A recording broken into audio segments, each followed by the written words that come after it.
Person గారు అంతవరకే చెప్పుకుంటే మన ఆనందానికి పెద్దగా నిర్వచనం ఉండదు. కానీ ఆమె మన ప్రజాకవి గద్దరన్న ముద్దుల కూతురు అని చెప్పుకుంటే ఈ సభ శోభాయమానంగా వెలుగుతుంది అని నేను భావిస్తాను.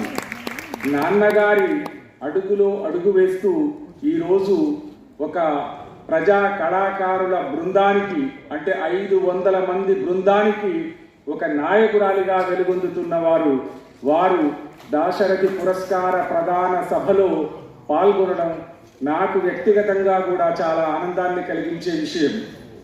ఇక ఈనాటి కార్యక్రమానికి ముఖ్య అతిథిగా విచ్చేసినటువంటి గౌరవనీయులు శ్రీమతి ఏ వాణిప్రసాద్ ఐఏఎస్ గారు, ప్రభుత్వ ప్రత్యేక ప్రధాన కార్యదర్శి వైఐటిసి గారు ఉండడం వల్ల ఈ సభ శోభాయమానం కానుంది.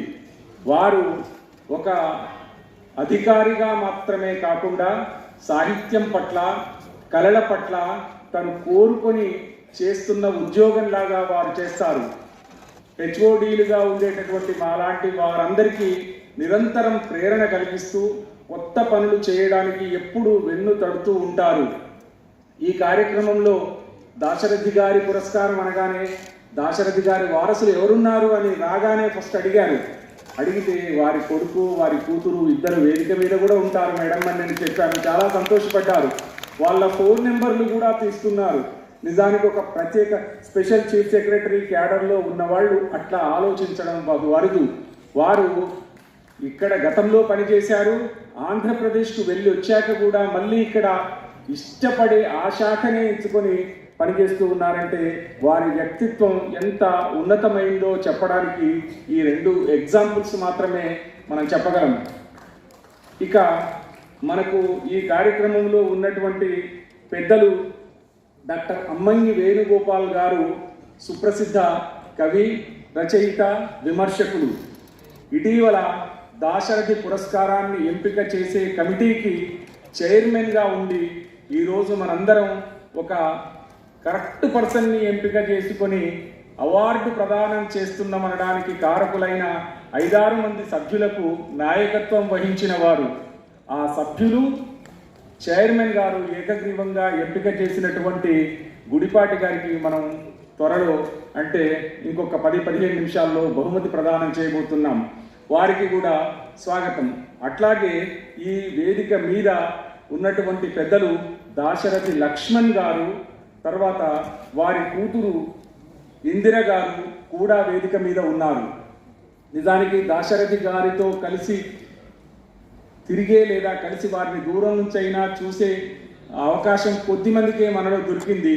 కానీ వారిని చూడలేకపోయిన వారు కూడా వారి కూతురుని, వారి కొడుకును చూసి మనం ఆనందించడానికి ఒక గొప్ప సందర్భం. ఈ సత్సాంప్రదాయాన్ని ప్రతిష్ఠించడం కోసమే వారిని ఖచ్చితంగా పట్టుబట్టి వేదిక మీద కూర్చోబెట్టాము. వారు కూడా మాట్లాడను అన్నారు లక్ష్మణ్ గారు. ఏదైనా మాట్లాడితే మేము వినడానికి చాలా ఉత్సాహంగా ఉన్నాం, చాలా సంతోషంగా ఉన్నాం. ఇక ఈరోజు పర్వదినము సాంస్కృతిక శాఖకు అనే ఒక మాట చెప్పాను. ఎందుకు పర్వదినం అంటే చాలా కార్యక్రమాలు చేయవలసి వస్తూ ఉంటుంది. కానీ ఒక సాహిత్య కార్యక్రమాన్ని, ఒక సాహితీవేత్తను స్మరించుకునే కార్యక్రమాన్ని, ఆయన పద్యాలను మరొక్కసారి నాల్కల మీద ఆడించుకోగలిగే సందర్భాన్ని రాబట్టుకోగలిగినందుకు భాషా సాంస్కృతిక శాఖ ఆనందిస్తుంది. అది పర్వదినం అని చెప్పుకుంటుంది. నిజమే. దాశరథి ఎవరు? దాశరథి పురస్కారాన్ని ఈరోజు గుడిపాటికి ఇవ్వడం ఎందుకు అనే ప్రశ్న వేసుకుంటే తప్పనిసరిగా చెప్పాల్సిన 2 విషయాలు నేను ఇక్కడ చెప్పకుండా ఉండలేకపోతున్నాను. మనందరికీ తెలుసు, తెలంగాణ అనేది ఒక గొప్ప సంఘర్షణల మయమైనటువంటి గడ్డ. 1323లో 2వ ప్రతాపరుద్రుడు ఓడిపోయి కాకతీయ సామ్రాజ్యం పతనమైన తర్వాత ఇక్కడి చరిత్ర అంతా అతలాకుతలమైన చరిత్ర. మొదట కొన్ని సామ్రాజ్యాలు వచ్చాయి, పోయాయి. బహమనీలు వచ్చారు, విడిపోయారు. గోల్కొండ వచ్చింది, గోల్కొండ పోయింది. తర్వాత అసఫ్జాహీలు వచ్చారు, అసఫ్జాహీలు పోయారు. భారతదేశంలో విలీనం జరిగింది. ఈ అన్ని సందర్భాలలో కూడా తెలంగాణ ఘర్షణపూరితమైన వాతావరణాన్ని ఎదుర్కోవలసి వచ్చింది.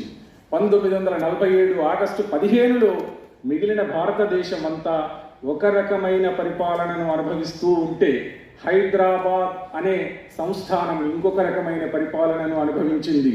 ఇట్లాంటి విచిత్రమైన పరిస్థితుల్లో, తప్పనిసరైన పరిస్థితుల్లో 1947కు కొద్దిగా ముందుగానే ఇక్కడి పాలకుల మీద తిరుగుబాటు చేయాల్సినటువంటి పరిస్థితి వచ్చింది. తిరుగుబాటు చేయాల్సినటువంటి పరిస్థితి వచ్చినప్పుడు కవులు ఏం చేస్తారు, కవులు ఏం చేయాల్సి ఉంటుంది అని చెప్పడానికి మనకు దాశరథి ఒక పాఠం చెప్పాడు. ఆ పాఠం ఏంటంటే, ఖమ్మంలో ఆయన ఒక సందర్భంలో ఉపన్యాసం చేస్తూ ఆవేశంతో నిజాం ప్రభుత్వాన్ని నిందించవలసి వచ్చింది. అది పద్య రూపంలో నిందిస్తూ వచనంలోకి కూడా దిగి నిందించవలసి వచ్చింది. అప్పుడు ఆయనని పోలీసులు వెంటాడి పట్టుకున్నారు. పట్టుకొని నెల్లికుదురులో పోలీస్ స్టేషన్లో దాపెడితే వాళ్ళ కన్ను గప్పి పరుగెత్తుకొని తప్పించుకొని పారిపోయాడు. ఆ తర్వాత ఇంకొక సందర్భంలో ఒక తప్పనిసరైన పరిస్థితుల్లో జైలుకు పోయాడు. ఒక్కసారి ఆలోచిద్దాం తెలంగాణ ఔన్నత్యాన్ని. కవి అన్నవాడు జైలుకు పోయే పరిస్థితులు ఇక్కడ ఉండే.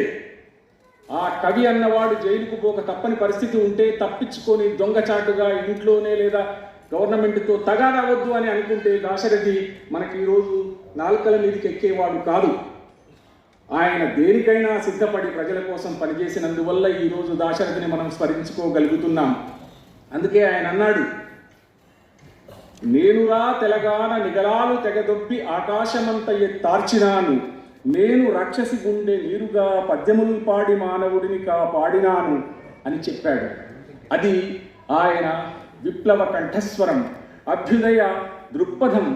అంత ఆవేశపూరితమైన పద్యాన్ని చెప్పగలిగినటువంటి దాశరథి ఒక సందర్భం వచ్చి చాలా ప్రణయాత్మకంగా లేదా సృజనాత్మకంగా కవిత చెప్పవలసి వస్తే ఆయన లోపల దాగినటువంటి హృదయంగమమైనటువంటి సృజనాత్మక శక్తి పెళ్ళుబికి వచ్చేది. మనందరికీ తెలుసు, ఒక శిల్పిని చూస్తే మనిషి ఎట్లా ఫీల్ అవుతాడు, మామూలుగా ఫీల్ అయిన దాన్ని బయట చెప్పలేడు. కవి ఎట్లా ఫీల్ అవుతాడు, ఫీల్ అయిన దాన్ని చెప్పాడు. నేను గని కొండలన్ని రమణి కుచపాలికలై కపోల మోహన ఫలకమ్ములై భృకుటులై కుటిలాలక జాలమై సురంగనలై రూపుదిద్దు కొనగా ఉలితో అమృతము చల్లి బీజములు జీవములు పోసిపోయెదవు బ్రహ్మవు శిల్పి కులావతంసమాని చెప్పాడు. అంతేనా? అగ్నిధార, రుద్రవీణ, మహాంధ్రోదయం ఇవి రాయడమే కాకుండా ఉర్దూ నుంచి, ఇంగ్లీష్ నుంచి, బెంగాలీ నుంచి తెలుగులోకి అనువాదం చేశాడు.